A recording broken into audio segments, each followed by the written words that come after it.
El cerebro, asiento de las emociones.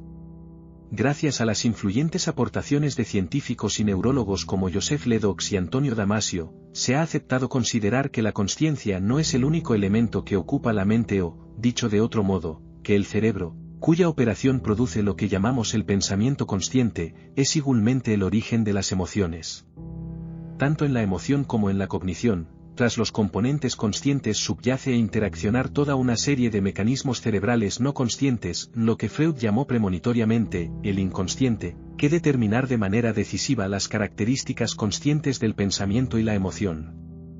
En el estudio de las bases científicas de las emociones conviene recordar algunos principios, enunciados por Ledoux que sirven para centrar el problema en términos abordables por la ciencia actual. El primero es que lo que llamamos coloquialmente, emoción, no se corresponde con un proceso cerebral separado e independiente, sino el resultado de múltiples mecanismos cerebrales que pueden ser distintos en emociones diferentes.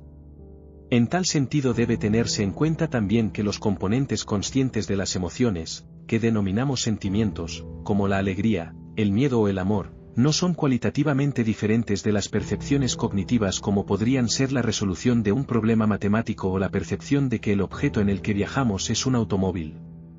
Un segundo principio importante es que los mecanismos cerebrales de conducta emocional, tales como los que se ponen en marcha durante el miedo, la búsqueda de alimento o el deseo sexual, aparecieron ya en estadios muy primitivos de la evolución animal y se han conservado en gran medida durante la evolución de los vertebrados, entre los que se cuenta el hombre. Las emociones juegan, además, un papel importante en la determinación de conductas futuras y sus trastornos pueden dar lugar a graves alteraciones del comportamiento, de carácter patológico. Finalmente, no hay razón para asumir a priori que los componentes conscientes de las emociones son más importantes que los inconscientes, para 10 que parece es el objetivo, en términos de la evolución de los seres vivos, de la aparición de los mecanismos cerebrales de las emociones, y que no es sino la supervivencia de la especie a través de la evitación del peligro de lesión corporal o muerte, la consecución del alimento y la reproducción sexual. El sistema límbico. El sistema límbico, también llamado cerebro medio, se sitúa inmediatamente debajo de la corteza cerebral, comprende centros importantes como el diámono, hipotálamo, hipocampo, la amígdala cerebral. En el ser humano, estos son los centros de la afectividad, es aquí donde se procesan las distintas emociones y el hombre experimenta penas, angustias y alegrías intensas. El sistema límbico está en constante interacción con la corteza cerebral. Una transmisión de señales de alta velocidad permite que el sistema límbico y el neocórtex trabajen juntos, y esto es lo que explica que podamos tener control sobre nuestras emociones. Hace aproximadamente 100 millones de años aparecieron los primeros mamíferos superiores. La evolución del cerebro dio un salto cuántico. Por encima del bulbo raquídeo y del sistema límbico la naturaleza puso el neocórtex, el cerebro racional. A los instintos, impulsos y emociones se añadió de esta forma la capacidad de pensar de forma abstracta y más allá de la inmediatez del momento presente, de comprender las relaciones globales existentes, y de desarrollar un yo consciente y una compleja vida emocional. Los lóbulos prefrontales y frontales juegan un especial papel en la asimilación neocortical de las emociones. Como manager de nuestras emociones, asumen dos importantes tareas. En primer lugar, moderan nuestras reacciones emocionales, frenando las señales del cerebro límbico. En segundo lugar, desarrollar planes de actuación concretos para situaciones emocionales. Mientras que la amígdala del sistema límbico proporciona los primeros auxilios en situaciones emocionales extremas, el lóbulo prefrontal se ocupa de la delicada coordinación de nuestras emociones. Las principales áreas involucradas con las emociones. Circunvolución del cíngulo. Fornix. Cuerpo calloso. Tálamo. Hipocampo. Hipófisis. Hipotálamo. Amígdala.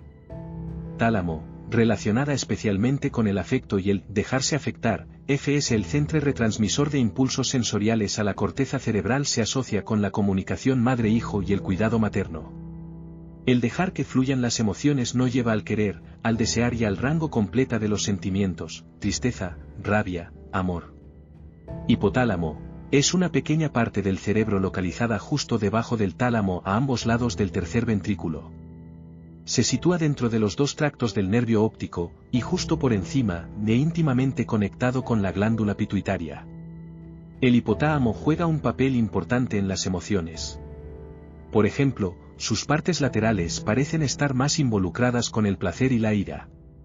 Sin embargo, el hipotálamo tiene más que ver con la expresión de las emociones que con la génesis de los estados afectivos. Hipocampo está particularmente involucrado con los fenómenos de la memoria, especialmente con la formación de la memoria a largo plazo. Cuando se destruyen ambos hipocampos, nada puede ser retenido en la memoria. Funciones: la principal función del hipocampo es la de la consolidación de la memoria y el aprendizaje. Una lesión en esta zona produce amnesia anterógrada, o sea de los acontecimientos ocurridos después de la lesión, afectando así a los recuerdos de hechos específicos, pero curiosamente no afecta al aprendizaje de nuevas capacidades o habilidades. Por ejemplo, una persona podrá aprender a montar en bicicleta después de la lesión, pero no recordaría haber visto nunca una bicicleta. Hipófisis: está situada en la base del encéfalo, unida al hipotálamo y forma parte del sistema neuroendocrino, el cual está formado por un conjunto de glándulas, tiroides, paratiroides, amígdalas, hipófisis, epífisis y glándula suprarrenal, que sintetizan hormonas y las liberan al torrente sanguíneo. Amígdala cerebral: es una masa con forma de dos almendras que se sitúan a ambos lados del telar o en el extremo inferior del hipocampo. Es el centro de las emociones en el cerebro. Se relaciona con el hipotálamo, que es quien produce los síntomas que acompañan a las emociones. Toda emoción tiene un síntoma físico. Funciones: se relaciona con funciones de alerta, actitud de atención, Wicca, defensa, ira, lucha, instintos y conductas sexuales. Participa con el hipotálamo en la regulación de las secreciones hipofisarias y en la ingesta de alimentos y agua. Tallo encefálico: es la región más primitiva del cerebro y la responsable de las reacciones emocionales. Se encuentra en la médula espinal. Este cerebro rudimentario regula las funciones básicas, como la respiración, el metabolismo de órganos corrales y las reacciones y movimientos automáticos. De este cerebro primitiva emergieron los centros emocionales, que dieron lugar al cerebro pensante o neocórtex.